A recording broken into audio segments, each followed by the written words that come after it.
Uh, Will? Hello, hello. All right. LeBron, you good? Hmm? We're ready when you're ready. Mike Trudell. Hey, LeBron, Frank mentioned that you really changed the whole game in that third quarter with the aggressive drives to the paint and finishes at the rim. Was there anything that you noticed either first half or adjustments in the second half in the way you approach that? Yeah, just making adjustments. I was reading the game. I wasn't reading the game like I would like to in the first half. So came back into the locker room, made some mental adjustments. For me individually, that I felt like we worked for our team, and we was able to, to spark a run in the third. You mentioned so many times last year during the bubble run about not having the home fans, not playing in front of fans. I just wondered what tonight felt like and how you thought that might have impacted the game. It's always special to play in front of the Laker faithful. We hope our numbers continue to rise as the series goes on. We can get more and more fans in the building, but it's a beautiful thing.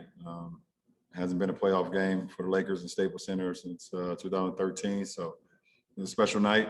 And we just try to reward our fans with their loyalty that they have for us, and just try to play the game the right way. Dave McMenamin. LeBron, maybe the moment the fans seemed to enjoy the most was late when you were yo-yoing the ball with Crowder guarding you in isolation, and then eventually you scored on the reverse layup.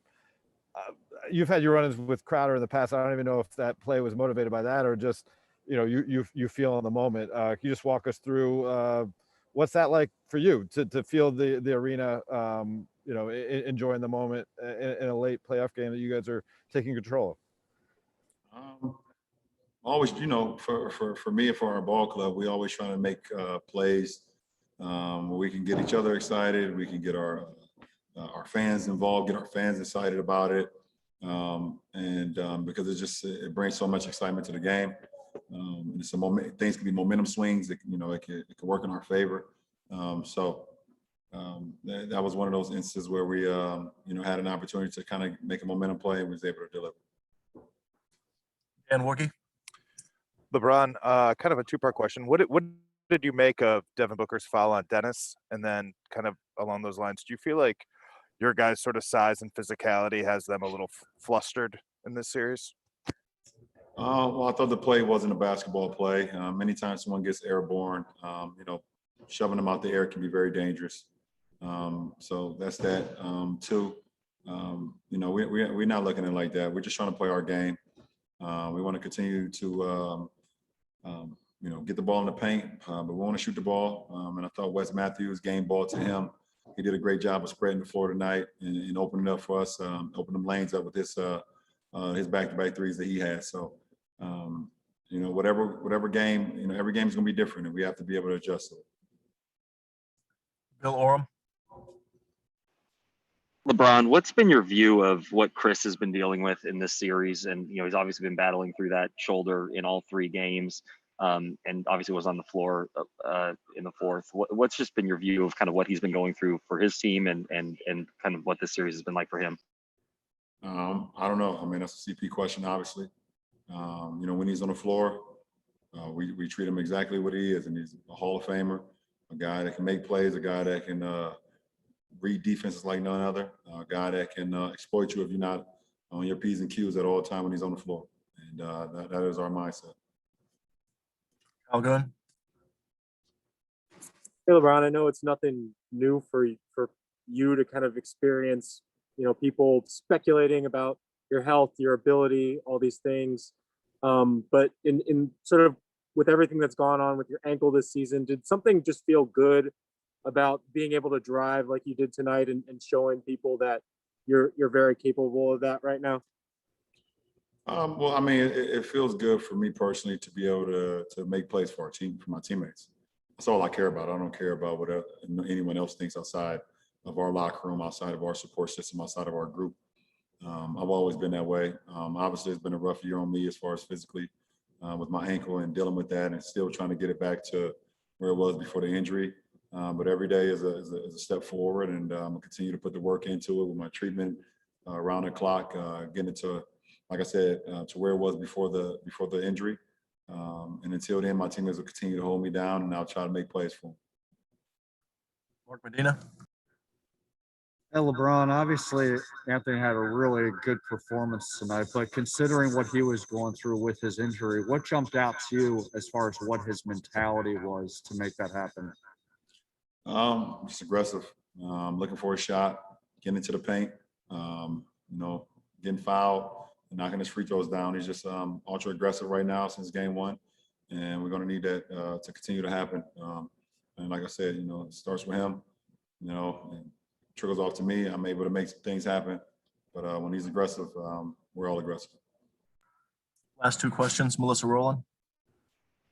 Hey, LeBron, on the flip side of having so many fans back in arenas, you were vocal about one of the incidents involving a fan yesterday. Do you think enough has been done to protect the players? Yes, absolutely. I mean, there's been enough done to protect the players, but we got to continue to do that. And the NBA did a great job, and also the respective teams, Philly, New York, and I also seen Utah as well, protecting our players by banning the individuals that had these instances that's not a part of cheering for your fans or heckling players or being as loud as you can. All the heckling, that's great. We don't mind that. We're going to hear the boos. We understand that. Maybe be a couple curse words here and there, and we understand that as well. I love that. I'm absolutely okay with that. But there is a line, and I think we're all grown, and we all know what the line is when you cross it. So, to see, Russ get popcorn thrown on him, leaving the game, to see, Trae Young get spit on, and to hear about Ja's family, in the crowd in Utah. Those are things that's not going to represent our league, represent our players, or represent these respective teams. And those teams handled it with the utmost professionalism. So, kudos to the league, kudos to the Knicks, Jazz, and Philly. And we want to continue to move forward. Last question, Barry Bloom. Hey, LeBron, just more globally, when you were winning championships in Miami and Cleveland, you were kind of creating your own history there. Here, you're part of a massive history with the extension of the contract to play here till 2041. Your banner will be up there. The championship banners you win will be up there, just like all the others that you're looking at right now. How much of a sense of that history do you have? I got every sense of the history of this Laker franchise. I'm a historian of the game, first of all. So even before I got here, I knew the history of the Lakers franchise. I understood where it started in Minneapolis, come over here, and what year it came to Los Angeles, and knowing the history of the players that came before me before I signed here, and the history from the 60s all the way to the 2000s to the 2010s and things, and the players and the owners. And the coaches and the memorable shots and the memorable plays and memorable everything, of this franchise. And it's a historical franchise up there with a lot of other great franchises as well. I'm not going to name them because we're talking about the purple and gold right now. So I relish this opportunity. It's been an honor to be a part of this franchise for the last 3 years. I think I've been here. I think it's been 3 years, and I will continue to love, being a part of this Lakers organization and be a part of the history.